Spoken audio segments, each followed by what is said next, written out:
पंतप्रधान मोदींनी 8 महिन्यांपूर्वीच अनावरण केलेला मालवणमधील शिवरायांचा पुतळा कोसळला। ठाकरे गटाचे आमदार वैभव नाईक आक्रमक, थेट सार्वजनिक बांधकाम विभागाचं कार्यालय फोडलं। शिवरायांच्या पुतळ्याच्या दुरावस्थेबाबत नौदलाला 20 ऑगस्टला पत्र पाठवलं।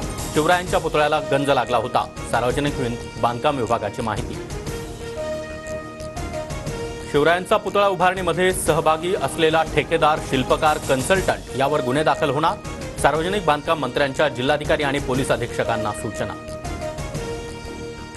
शिवरायांचा पुतळा कोसळल्याच्या घटनेनंतर सार्वजनिक बांधकाम मंत्री रवींद्र चव्हाण घटनास्थळी।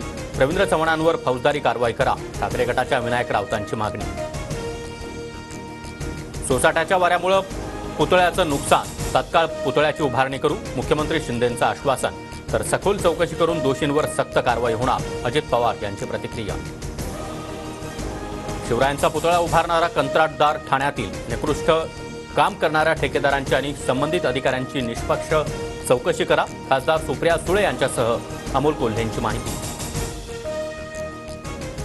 हा सरकारसाठी अपशकुन, निसर्गाकडून सूचक इशारा। शिवरायांचा पुतळा अधिक कधीच पडला नाही, विरोधकांनी सरकारला घेरलं। पुतळ्याच्या कामामध्ये भ्रष्टाचार झाल्याचा आरोप। बदलापूर प्रकरणातील आरोपी अक्षय शिंदेला 14 दिवसांची न्यायालयीन कोठडी। मुख्याध्यापिका, सेक्रेटरी आणि अध्यक्ष फरार, सरकारी वकिलांची माहिती।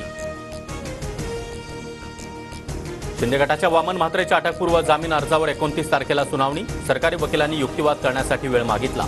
महिला पत्रकाराला अपशब्द वापरल्यानं म्हात्रेंवर विनयभंगाचा गुन्हा दाखल।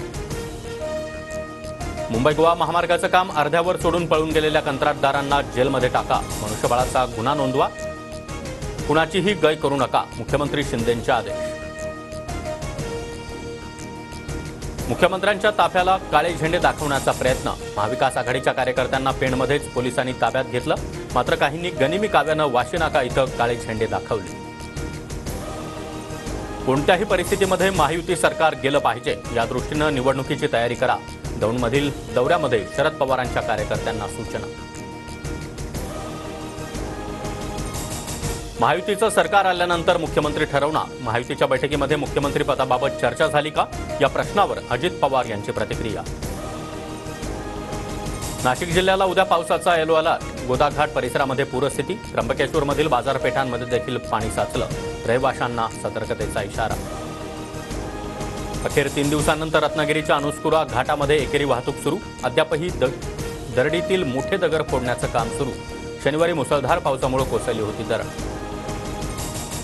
कंगना रनौतनं केलेल्या वक्तव्याचा भाजपशी काहीही संबंध नाही, भाजपकडून अधिकृत भूमिका जाहीर। शेतकरी आंदोलनावेळी महिलांवर अत्याचार झाल्याचा कंगनानं केला होता आरोप। जम्मू काश्मीरमध्ये काँग्रेस आणि नॅशनल कॉन्फरन्सचं जागा वाटप जाहीर। काँग्रेस 32, नॅशनल कॉन्फरन्स 51, तर CPIM आणि पॅन्थर पक्षाला प्रत्येकी 1 जागा।